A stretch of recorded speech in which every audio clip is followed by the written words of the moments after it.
सभी साथियों को राम राम नमस्कार। उम्मीद करता हूं आप सभी बहुत ही बढ़िया होंगे। इस वीडियो में हम बात करने वाले हैं यूपी पुलिस कांस्टेबल की नई भर्ती के बारे में, और इस वीडियो में हम बात करेंगे आपके एप्लीकेशन फॉर्म में करेक्शन के बारे में, क्योंकि इस टॉपिक के बारे में बहुत सारे कैंडिडेट के कमेंट और मैसेज आ रहे थे। मैंने आप सभी को प्रॉमिस भी किया था कि 2 दिन के अंदर मैं इसका सॉल्यूशन निकाल के आप सभी को दे दूंगा। जो भी बेस्ट सॉल्यूशन हो सकता है वो आपको 2 दिन के अंदर मिल जाएगा, क्योंकि जिसके एप्लीकेशन फॉर्म में गलती हो गई है वो बहुत ही ज्यादा टेंशन में है कि भाई सुधार होगा नहीं होगा, किस तरीके से क्या होगा और कब तक होगा।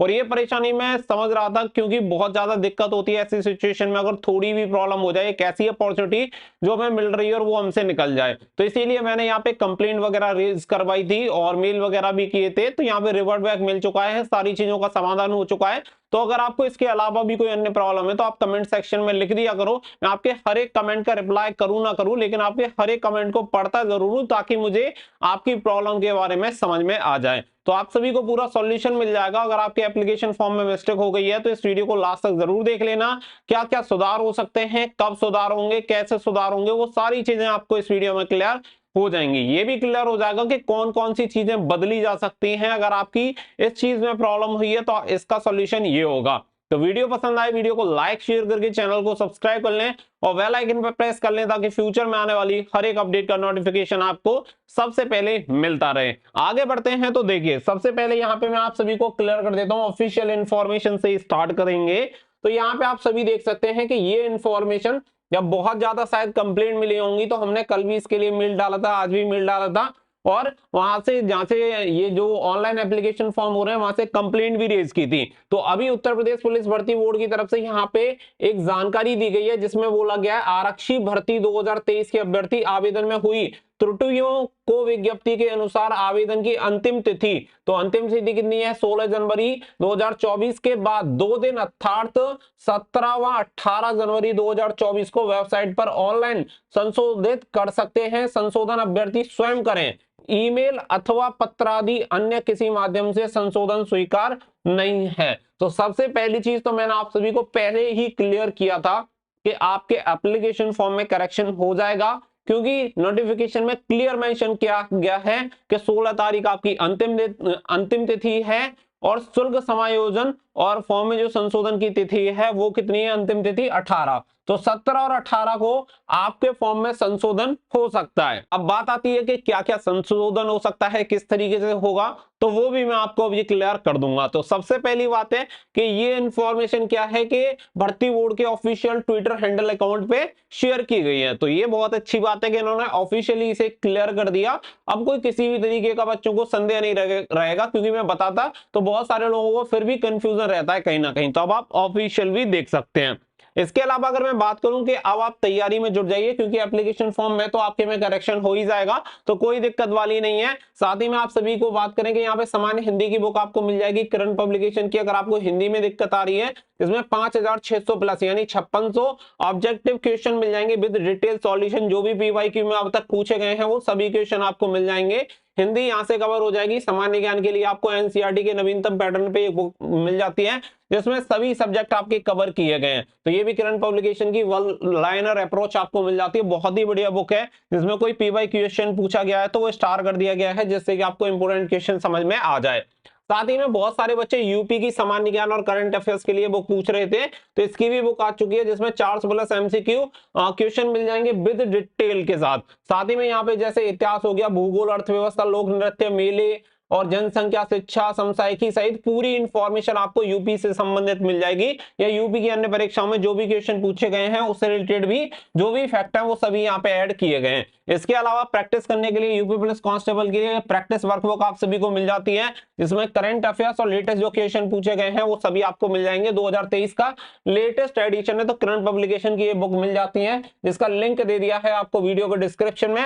वहां से जाके आप बुक को ऑर्डर कर सकते हैं और अपनी तैयारी को बेहतर बना सकते हैं। तो जैसी आपको रिक्वायरमेंट है उसके अकॉर्डिंग आप इस बुक को ऑर्डर कर सकते हैं। अब देखिए, यहाँ पे बात आती है कि क्या क्या हम यहाँ पे सुधार कर सकते हैं और किस तरीके से कर सकते हैं। पहली बात यह है कि बहुत सारे कैंडिडेट के साथ किसी के तो नाम में मिस्टेक हो गया है, किसी के डेट ऑफ बर्थ में हो गया है, किसी ने अपने डॉक्यूमेंट्स गलत अपलोड कर दिए। इस तरीके की कुछ इंफॉर्मेशन ज्यादातर लोगों के साथ हुई है। अब कौन सी चीजों में करेक्शन हो सकता है, कौन सी में नहीं हो सकता है, वो भी आपको क्लियर हो जाएगा। सबसे पहली चीज तो ये समझो कि देखो यहाँ पे पॉइंट नंबर 7 पे दिया हुआ है आवेदन प्रक्रिया के अन्य महत्वपूर्ण बिंदु आपको दिए हुए हैं। यहाँ पे बोला गया है कि ऑनलाइन आवेदन की प्रक्रिया में अभ्यर्थी प्रथम चरण में अपना पंजीकरण करेंगे, द्वितीय चरण में ऑनलाइन शुल्क का भुगतान करेंगे, तीसरे चरण में शुल्क जमा करने के उपरांत अभ्यर्थी पुनः बोर्ड की वेबसाइट पर आकर अपना आवेदन पत्र पूरे विवरण के साथ भरकर जमा करेंगे। इससे नीचे ही पॉइंट नंबर 2 पे अगर आप देखेंगे तो ये पैरा नंबर 7 पॉइंट पढ़ रहा हूं, 7 पॉइंट का यहाँ पे सेकंड पॉइंट है आपका। यहाँ पे अगर देखेंगे अभ्यर्थीगण को निर्देश दिए जाते हैं कि उनके द्वारा केवल एक ही आवेदन भरा जाए। यदि किसी अभ्यर्थी द्वारा एक से अधिक आवेदन किया जाता है तो उसके द्वारा अंतिम सबमिट किया गया आवेदन ही स्वीकार होगा। यानी कि बहुत सारे बच्चों के साथ ऐसी प्रॉब्लम भी हो जा रही है कि उनका एप्लीकेशन फॉर्म फंस जा रहा है, वो एक फॉर्म कंप्लीट हुआ नहीं है। अब ऐसी कंडीशन में क्या करें, तो ऐसी कंडीशन में अगर आपका दोबारा फॉर्म भरा जा सकता है, यानी भरा जा रहा है, वेबसाइट से आप चेक कर सकते हैं, तो भरा जा रहा है, तो उस कंडीशन में क्या होगा कि फर्स्ट वाला जो एप्लीकेशन फॉर्म आपने फिल किया है वो हो जाएगा रिजेक्ट, ठीक है, और सेकंड वाला जो आपका फॉर्म फिल आप करेंगे वो हो जाएगा एक्सेप्ट। तो यहाँ पे ये चीज भी क्लियर कर दी गई है कि पहला वाला फॉर्म रिजेक्ट हो जाएगा और दूसरा वाला ही स्वीकार किया जाएगा। अब यहाँ पे आप समझो कि इसमें क्या क्या करेक्शन हो सकते हैं। तो यहाँ पे अगर आप देखेंगे तो यहाँ पे बोला हुआ है अभ्यर्थी आवश्यकता होने पर शुल्क जमा करने के उपरांत आवेदन की अंतिम तिथि के पूर्व अपना विवरण केवल एक बार संशोधित कर सकते हैं। यानी कि संशोधन केवल एक बार हो सकता है। ऐसा नहीं है कि पहले आपने सोचा कि अब नाम चेंज कर लूं, अब उसे सबमिट कर दिया, उसके बाद आपको याद आई कि यार उसमें फादर्स नेम भी गलत था, तो ऐसा नहीं हो पाएगा। एक बार में जो भी करेक्शन करने हैं, जहां जहां गलती हुई है, अभी एप्लीकेशन फॉर्म निकाल लो, अगर आपने सबमिट कर लिया उसमें रीमार्क करो कि कौन कौन सी जगह दिक्कत है, पूरा उसको क्रॉस चेक कर लो, क्योंकि बाद में उसमें कोई चेंजेस नहीं होंगे, सीधा आप रिजेक्ट हो जाओगे, इस बात को दिमाग में रखना। तो एक ही बार में आप संशोधन कर सकते हैं, जो भी कर सकते हैं, लेकिन यहाँ पे कुछ 3 चीजों के बारे में दिया गया है जिनमें आप संशोधन नहीं कर पाएंगे। पहला है परंतु वह अपने मोबाइल नंबर सेकंड है email ID and number third है आधार। तो ये 3 चीजों में आप चेंजेस नहीं कर सकते, यानी कि अपना मोबाइल नंबर नहीं बदल सकते क्योंकि उस पे ओटीपी गया है, रजिस्ट्रेशन हो चुका है। नंबर सेकंड है ईमेल आईडी, उसमें भी चेंजेस नहीं कर सकते। नंबर थर्ड है आपका आधार नंबर। इन 3 चीजों में अगर आपसे मिस्टेक हो गई है तो इनमें बदलाव संभव नहीं है, ये नहीं बदले जा सकते हैं। इसके अलावा आपका नाम हो, डेट ऑफ बर्थ हो, कुछ भी हो, इन तीनों के अलावा उन सभी में चेंजेस पॉसिबल है, क्योंकि जो जिन जिन चीजों में करेक्शन नहीं हो सकता उनका इन्होंने क्लियर मेंशन कर दिया है कि इन तीनों पॉइंट में आप करेक्शन नहीं कर पाओगे। तो ये चीज यहाँ पे आपको क्लियर हो जाती है। रही बात डेट ऑफ बर्थ की, कि देखो डेट ऑफ बर्थ में मिस्टेक हो गई है, तो डेट ऑफ बर्थ वैसे तो यहाँ पे चेंज हो जाएगी, लेकिन फिर भी एक ऑल्टरनेट ऑप्शन में आप सभी को भी बता देता हूं। इससे पहले यहाँ पे पॉइंट नंबर सेकंड पढ़ लो, यहाँ पे क्लियर बोला हुआ है कि आवेदन की अंतिम तिथि के बाद परिवर्तन या संशोधन हेतु कोई अनुरोध बोर्ड द्वारा स्वीकार नहीं किया जाएगा, अतः अभ्यर्थी इसका प्रायोजन हेतु बोर्ड से कोई पत्राचार ना करें। यानी आप लेटर वगैरह भेजें भर्ती बोर्ड को तो बाद में इसमें कुछ भी होने वाला नहीं है, तो आप अपना 17 और 18 को करेक्शन कर लेना। अब आप ऐसे समझो कि अगर आपके डेट ऑफ बर्थ में मिस्टेक हो गई है, मैं मतलब जो भी ऑप्शन है वो आपको बता रहा हूं, बाकी का आप अपने अकॉर्डिंग कर सकते हैं। वैसे तो ये है कि आपके डेट ऑफ बर्थ में अगर मिस्टेक हुई है तो वो चेंज हो सकता है, लेकिन अगर आपको फिर भी डाउट है और आपको लगता है कि नहीं भाई मुझे तो अभी इसका सॉल्यूशन चाहिए, तो अभी भी आपके पास एक सॉल्यूशन है। एक सॉल्यूशन ये है कि जिस बच्चे की डेट ऑफ बर्थ गलत है वो पता है क्या कर सकता है, वो दूसरा फॉर्म भर सकता है सेकेंड टाइम, क्योंकि अगर आप दोबारा फॉर्म भरेंगे तो होगा क्या, पहला वाला फॉर्म आपका रिजेक्ट हो जाएगा, और पहला वाला तो वैसे भी रिजेक्ट होना है क्योंकि उसमें आपकी डेट ऑफ बर्थ गलत है, और दूसरा वाला फॉर्म भरेंगे उसमें पूरी डिटेल सही भरेंगे तो दूसरा वाला एक्सेप्ट हो जाएगा। अब बात आती है क्या 2 फॉर्म भरे जा सकते हैं? नॉर्मली 2 फॉर्म आपके नहीं भरे जा सकते हैं, लेकिन अगर डिटेल्स अलग हो तो भरे जा सकते हैं। डिटेल्स होती है 3 जो कि आपकी मैच नहीं होनी चाहिए। सबसे पहली जो डिटेल होती है वो होती है date of birth.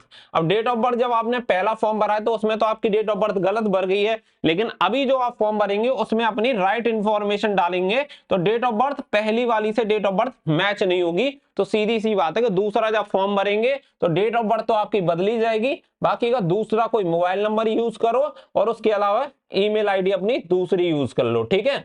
Mobile number और ईमेल आईडी ये बदल के डाल देना, और जो अपना सही वाला डेट ऑफ बर्थ है वो आप डाल देना, तो सेकंड फॉर्म भी अप्लाई हो जाएगा। अगर आपको ये लगता है तो आप ये वाला ऑप्शन भी यूज कर सकते हैं। ये उनके लिए है जिन्हें तसल्ली नहीं है और जिन्हें लग रहा है कि भाई ना मुझे तो अभी फॉर्म भरना है, हर हाल में मुझे तो प्रिंट चाहिए एक सही एप्लीकेशन फॉर्म का, तो उस कंडीशन में वो सेफ है, क्योंकि पहला फॉर्म रिजेक्ट हो जाएगा, दूसरा फॉर्म एक्सेप्ट हो जाएगा। ये क्लियर यहाँ पे लिखा हुआ है। कुछ भी होता है तो आप सीधा कोर्ट भी जा सकते हैं, क्योंकि नोटिफिकेशन में क्लियर ये चीज मेंशन कर रखी है कि अगर आप दो फॉर्म अप्लाई करेंगे तो पहला फॉर्म रिजेक्ट और दूसरा फॉर्म एक्सेप्ट। लेकिन एक चीज याद रखना, अगर गलती से भी ऐसा हो जाए कि यहाँ पे आपके दोनों ही फॉर्म एक्सेप्ट हो जाएं, तो ऐसा मत करना कि दो बार पेपर देने चले जाओ। जिसमें आपकी डेट ऑफ बर्थ सही है उसी वाले पेपर को देने जाना, दूसरा वाला जिसमें आपकी डेट ऑफ बर्थ सही नहीं है वो वाला पेपर देने मत जाना। इस बात का खास करके ध्यान रखना। पता चले कि सारी चीजें ठीक कर ली, जब आपके दो एडमिट कार्ड आ गए, आपने देखा ही नहीं, मुंह उठा के सिर्फ पेपर देने चले गए, बाद में पता चला कि जिसमें डेट ऑफ बर्थ गलत थी उसी का पेपर दे के आ गए, जिसमें डेट ऑफ बर्थ सही थी वो पेपर दे के ही नहीं आए, तो फिर पूरी मेहनत चौपट हो जाएगी, कोई मतलब नहीं निकलेगा। तो पूरी करेक्शन वाली कहानी मैंने आप सभी को क्लियर कर दी है, भर्ती बोर्ड की तरफ से भी कंफर्म कर दिया है। तो डेट का करो इंतजार। यहाँ पे आपकी जो डेट है वो है 17 और 18 जनवरी करेक्शन की डेट। तो भैया इस दिन आप अपना करेक्शन कर लेना। करेक्शन चार्जेस वगैरह के बारे में इन्होंने कहीं पे लिखा नहीं है, इसलिए मैं आपको बता नहीं सकता कि कितने करेक्शन चार्जेस वगैरह लगेंगे।